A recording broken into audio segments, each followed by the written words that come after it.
Angel Cop is a series largely known in the West for its copious amounts of violence, swearing, and overall just being super cynical and hard-boiled.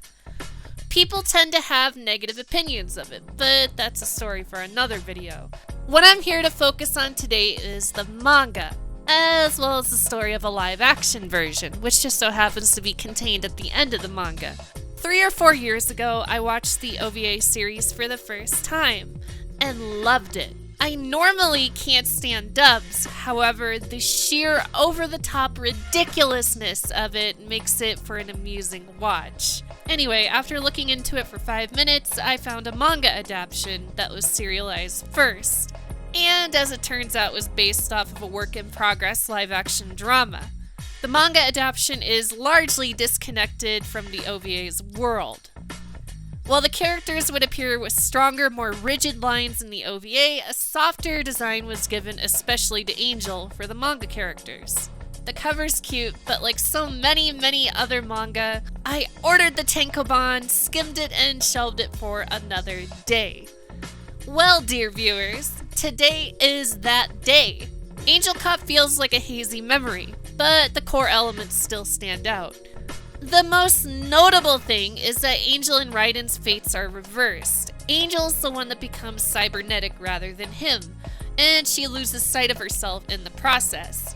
None of the hunters are the same. Lucifer doesn't look like 80s Bridget Nielsen in the manga, unfortunately, and the dynamic between the hunters is substantially different. OVA Lucifer is insanely powerful and a lot like Remy insofar that she kills her own to further her wicked aspirations. The Jewish conspiracy and Angel's stupid battle armor are also absent. Perhaps most important is that Angel herself is a completely different person. While the Angel of the anime would shoot and ask questions later, having joined the Special Security Force during the first episode, the Angel of the manga would be a far less stringent, morally precarious individual cast in a shadow of self-doubt and ambivalence. And I think that leads us into our next segment.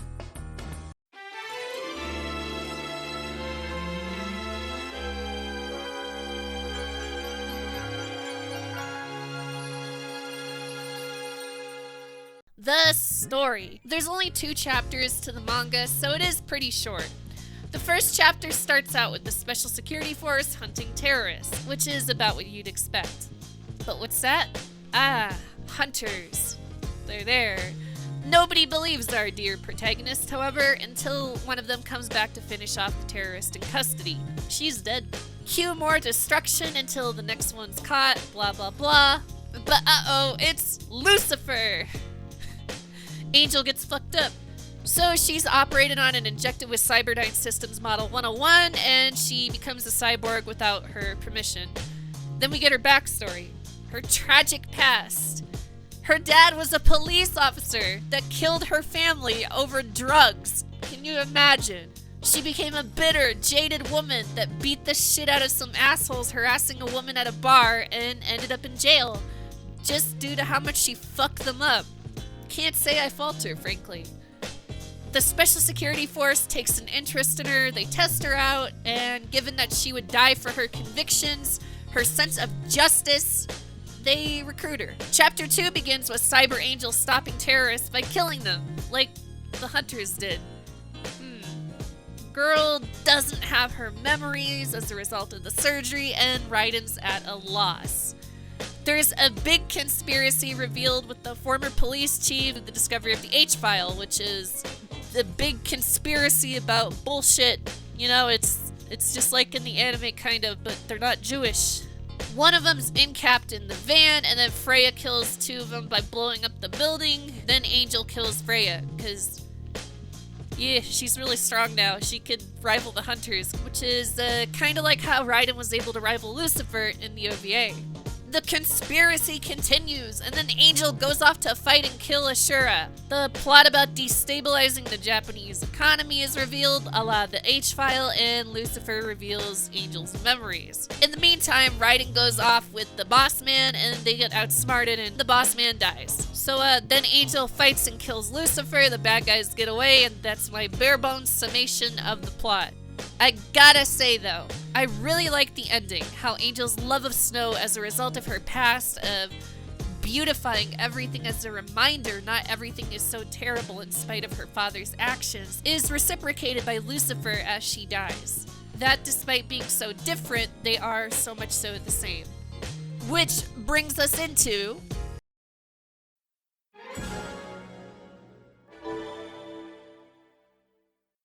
the review. The highlight of this is definitely the art. It's got that classic cute but tough 80s look to it. You know, like Bubblegum Crisis. The plot almost feels like it's too condensed though. The hunters appear fearsome and cryptic at first, but we don't really get to know them very well. Just that they're probably unable to reproduce a surface level understanding of their weird relationships with one another, and that Lucifer is just a little bit twisted rather than full on evil like her OVA doppelganger, and they think they're above humans and doing the right thing. What I can appreciate above all else is Angel's character development. She's got this tragic backstory that turned her into a delinquent with her own sense of justice. By the time she's grown into a woman, there's this perpetual struggle inside of her of how to accomplish justice. Does she kill? Does she not? This isn't really a question she grapples with much in the OVA, but in the last 2 episodes, she does kind of refine the whole shoot first, ask questions later mentality. I digress. Angel's precarious moral foundation is realized through her robotization.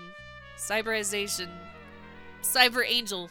That's when she loses sight of herself and becomes a machine carrying out the desires she previously struggled with, as though they were an outward manifestation of that struggle, of that war inside of her.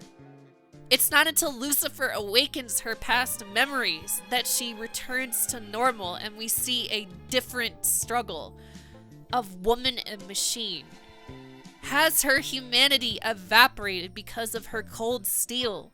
I really enjoyed this version of her. There's a sense of camaraderie with the characters as well. Angel's not just this cold, uncaring woman that learns to appreciate Raiden at the end for some reason. The plot itself doesn't really wrap up like it does as a memory in the distant past with Angel as the lone survivor. Rather, Raiden lives, and the bad guys live another day as well. They don't blow up in the helicopter. There's potential for more, but I somehow doubt we'll ever see it. And you know what else we'll never see?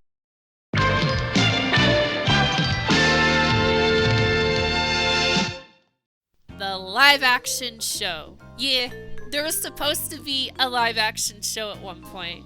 When I first read about this, I was ecstatic because I misread the text and thought one was actually made. Imagine my disappointment. Anyway, the story goes a little something like this. Successful anime screenwriter Akawa Sho wanted to create a hard-boiled detective story. He felt that all the detective shows out in the mid-80s were boring and lacked both sense and danger. 2 of Sho's acquaintances, Nagashima Osam, who was the head of the Godzilla Resurrection Committee at the time, and up-and-coming director Ichiro Itano. These guys shared a common vision that was floating around at the time. People wanted actress Morinaga Naomi, who was known from her role in Space Detective Shrider, to play a female version of Kamen Rider in a live-action drama. Kitazaki Taku, who drew the manga, was previously in talks of drawing such an idea, titled Legend of the Fighting Beast Basti. But the conversation quickly turned to film. Naturally, that idea wasn't what materialized. And we can thank RoboCop for that. For better or worse. That's why Angel Cop is what it is. Aikawa and Ichiro were sick of half-assed detective dramas and wanted to show them what was up. The original script was 35 minutes long, which was 55 minutes too short. It had to be 90 minutes to sell, apparently, so the duo worked very hard to stretch the story to 100 minutes, which created a hollow shell of what it once was. Then, in the midst of the stress from overworking, the project was canceled. So Ichiro said, fuck it, let's move to animation and push it as far as we can go, baby. But there were a lot of creative differences between the two, which caused a lot of friction and tension. Yada yada, etc, etc. Aikawa stepped down and his name was removed from the credits. Naturally, that made him quite bitter, but still, he was quite fond of what became of the first episode, which is pretty good. I like it too. So, that beckons the question, does any footage of the live-action show exist?